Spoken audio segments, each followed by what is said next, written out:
Welcome sa ating programang Boses ni Magdalena. Pakinggan na po natin ang part 2 ng ating storya. Sa isang simbahan, nakaluhod si Danilo at taimtim na nagdadasal na patnubayan siya sa hinaharap na suliranin. Para namang sinasadya ng demonyo na ipinta sa kanyang isipan ang makamandag na itsura ni Katrina ng mga oras na yon. Pilit mang iwaglit sa isip, ay pabalik-balik ang mga pira-pirasong eksena na nasaksihan niya sa kwarto. Napaluhan na lamang si Danilo. Hindi siya makapokus sa kanyang panalangin. Paglabas ng simbahan, sa isang mall siya nagpalipas ng oras. Paikot-ikot lamang kung saan siya dalihin ng kanyang mga paa. Walang tiyak na patutunguhan. Walang direksyon, katulad ng kanyang magulong isipan. Pasara na ang mall nang maisipan niyang umuwi. Hindi pa rin alam kung ano ang kanyang gagawin. Isang bagay lamang ang siya ay sigurado. Hindi dapat malaman ng kanyang anak na si Randy ang pagtataksil ni Katrina. Hindi nakakayarin pa ng kanyang anak ang muling mabigo. Ang muling pagtaksilan. Tuluyan na itong ikakasira ng buhay nito kung sakali. Pagpasok niya sa bahay, nabungaran niya sa sala si Katrina. Nakaupo sa sofa, naghihintay sa kanya. Samantala, si Katrina sa lugar ng mga squatter sa Pasay City siya lumaki. Sa isang bahay na ang moralidad ay hindi prioridad. Ang mas mahalaga ay kung papaano maitatawid ang buhay sa bawat araw. Ang maibsan ng gutom ang tanging focus ng buhay nila. Lumaki siyang walang ama. Patay na raw, sabi ng kanyang nanay. Pero hindi na siya nag-usisa pa. Si Lorna, ang kanyang ina, isang waitress sa isang bar sa Manila. Part-time na nagpapabayad din ito kapalit ang sarili. May kinakasamang lalaki. Part-time din, dahil bukod sa may asawa na ang lalaki, may isa pa itong kabit. Pangatlo lamang si Lorna sa mga babae nito. Wala namang kaso yon kay Lorna. Basta ba aabutan siya ng pera tuwing dadalaw ito sa bahay para ibigay ang pangangailangan ng lalaki.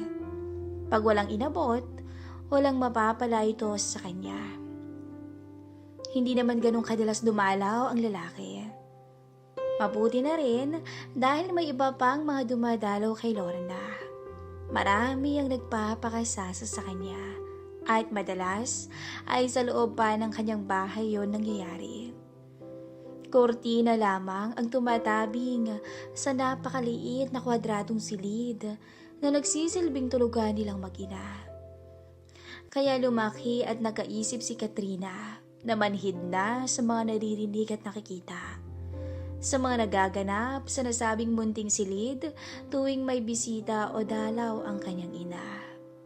Noong una, ay pinalalabas pa siya ni Lorna. Pinaglalaro sa labas, uutusan kunwari. Bibigyan ng pera para bumili ng chichirya. Pero hindi nagtagal, wala nang pakialam si Lorna at ang bisita nito kahit pa nasa loob siya ng bahay. Walang pinipiling oras. Umaga, tanghali, gabi, madaling araw. Basta may bisita. Pero madalas ay nakaupo si Katrina sa may hagdan. Naghihintay na umalis ang bisita. Hanggang sa dumating ang panahon na nagsawa na siya sa kakahintay at mas ginusto na lamang niyang maglaro sa labas. Nang magdalaga si Katrina, hindi siya kagandahan sa modernong pamantayan. Pero hayop sa ganda ang hubog. Natural na sexy. Balanse ang harapan sa hubog at bagsak na balakang. At ang mga legs, grabe, talagang kaiinggitan ng mga kababaihan. Bastusin nga lamang ang dating sa pananalita at pananamit. palamura, at walang ingat ang mga salitaan. Halatang walang breathing.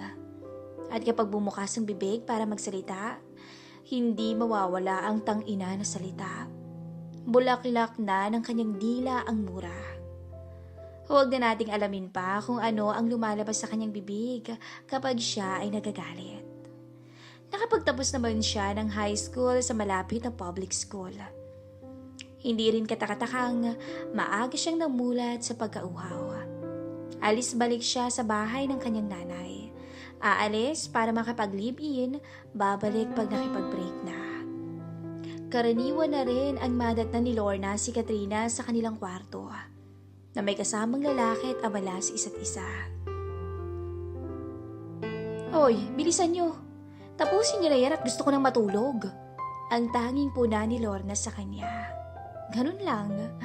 Parang wala lang sa kanila ang mga ganitong kaganapan. Dumaan ang mga araw. Patuloy ang tila walang patutunguhang buhay ni Katrina. Pero nagbago ang lahat nang mag-cruise ang landas nila ni Randy. Isang kabarkada ni Katrina, si Annabelle, ay boyfriend ang isang kaopisina at kaibigan noon ni Randy na si Ariel. May asawa na ito pero napakababaero. Nang minsang puntahan ni Annabelle ang boyfriend sa opisina para humingi ng pera, isinama nito si Katrina. Bala kasi na magkaibigan ang magpunta sa mall. Sakto namang palabas ng opisina si Ariel kasama si Randy. Dumiretso sila sa restaurant. Habang kumakain ang apat, panay ang pasimpleng sulyap ni Randy kay Katrina. Hindi niya maipaliwanag, pero naiintriga siya sa personalidad ng dalaga. Bago sa kanya ang tipo ni Katrina. Ngayon lang siya nakaengkwentro ng ganitong klaseng babae. Walang keme, atribida, at sobrang bibo. Hayagan naman kung magpakita si Katrina ng interes at motibo kay Randy. Naroon ang ilapag nito ang kamay sa hita ni Randy at harapang sinasabing ang cute at crush niya ang binata. Si Randy pa ang tila asiwa at nako-conscious. Ang medyo napapahiya sa salita at kilos ni Katrina patungkol sa kanya. Pero hindi niya may tatago ang excitement sa kanyang mga mata para sa dalaga. Tila napukaw ni Katrina ang natutulog na damdamin ni Randy. Habang sila ay pauwi, panay ang kantsaw ni Annabelle sa kaibigan.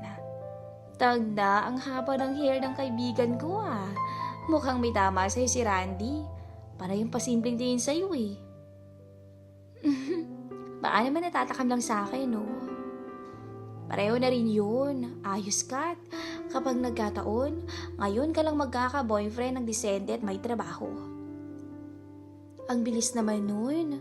Jowa ka agad. Gayahin mo ako. Perahan mo lang. Total, katawan lang din naman ang gusto sa'yo nun eh. Eh di may pera ka na. Enjoy ka pa. Kesa naman kung sino-sino yung pinagbibigyan mo ng libre. Oy, hindi naman ako ganun no. Namimili naman ako. Depensa ni Katrina. Sa tulong na rin ni Annabelle at ni Ariel, napadalas ang lakad nilang apat. Hanggang sa lumaon, nagsarili na ng lakad sina Katrina at Randy sa pamimilit na rin ni Katrina. At dahil ang alam lamang ni Randy na pagdalhan kay Katrina ay sa mall para mag-food trip, magsine, mag-shopping at mamasyal, si Katrina na ang nagdala sa binata. Doon, sa munting hotel. Pagpasok pa lamang nila, ay alam na ni Katrina na bagito si Randy sa babae. Asiwa kasi ang binata at panayang tingin sa paligid. Bakas din ang magkahalong nerbiyos at uhaw sa mukha nito. Parang nahihiya pa nang umupo si Randy sa kama. Napangiti sa sarili si Katrina. Naisip na tila mapapadaling mabighani sa kanya ang binata.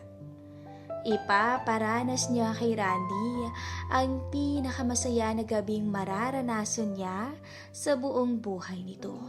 Kung meron man. Sa tingin niya kasi ay mukhang inosente pa si Randy. Hoy, ano ka ba? Tumingin ka naman sa akin. Buong lambing na sabi ni Katrina. Mula kasi nang pumasok sila sa kanilang room ay hindi na makatingin sa kanya si Randy. Tumingin si Randy. Nagtama ang kanilang mga mata. Mapang-akit ang mga ngiti ni Katrina habang isa-isang naglalako ang kasuotan. Ilang sandali lang ay nakalapit at nakatayo na siya sa harap ni Randy na nooy nakaupo pa rin sa higaan. Hindi kumikilos.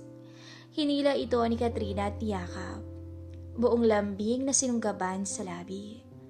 Ramdam ng dalaga ang biglang nerbiyos ni Randy. Hindi ito marunong humalik. Patulak na inihiga niya si Randy sa higaan at agad sumampa si Katrina. Sobrang agresibo ni Katrina. Maging siya ay nadala na rin sa sitwasyon. Napakapit na lang si Randy ng maigpit sa magandang dalaga at nagsimbulang umuga ang kama. Parang isda sa aquarium na pinakawalan sa dagat si Randy. Parang hindi na uso ang buka sa dalawa at tila walang kasawa-sawa sa isa't isa. Maging ang dalaga ay halos mabaliw sa tindi ng tinamasa. Kapos sila humihingal nang mapadpad sa rurok. Para kay Randy, ito na yata ang pinakamasayang araw ng kanyang buhay. Matapos ang gabing yun, napadalas ang kanilang pagkikita. Tila naging alipin na sila ng uhaw at kasabikan. Parang droga kay Randy ang dalagang si Katrina. Adik na siya sa kamandag nito. Wala siyang hindi ibibigay, walang hindi gagawin para sa dalaga. Pag-ibig? Hindi niya alam kung ano ang kanyang damdamin para kay Katrina. Ang alam lamang niya ay mahihirapan siyang mabuhay nang wala ito sa kanyang piling. Masaya naman si Katrina kay Randy. Maasikaso ito at magiliw. Galante rin sa pera at regalo. Nakapunta siya sa mga magagarbong lugar. Nakakain ng masarap sa mga restaurant. Nakabili ng magagandang gamit sa sarili. Mga gadgets. Wala rin siyang maipibinta sa ugali ni Randy. Pero bakit hindi niya magawang maging tapat sa binata?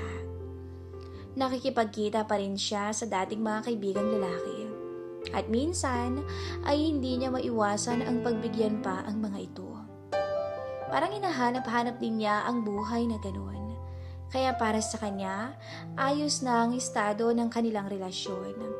Dahilan kung bakit hindi siya pumayag ng unang maghiya si Randy na sila ay magpakasal. Pero nagpumilit si Randy. Hindi siya tinigilan sa kakakulit hanggat hindi siya pumapayag. Wala pang 1 taon mula nang sila ay magkakilala. Ikinasal sila sa simbahan. Ito ang kagustuhan ni Danilo. Ayaw nitong sa huwes lamang makasal si Randy tulad ng nauna nitong plano. Pagkatapos ng kasal, bumukod ang mag-asawa. Umupa ng bahay. Sa hangaring mabigyan ng magandang buhay ang asawa at ang magiging anak, nagdesisyon si Randy na magtrabaho sa Africa, sa Tanzania. Kaya doon, pumayag si Danilo na sa kanya muna tumira ang manugang para makapag-ipon ang mag-asawa. Ngunit, yun ba ang magiging hudyat ng pagkasira nilang mag-ama? Iyan po ay ating aabangan sa susunod na kabanata ng ating istorya.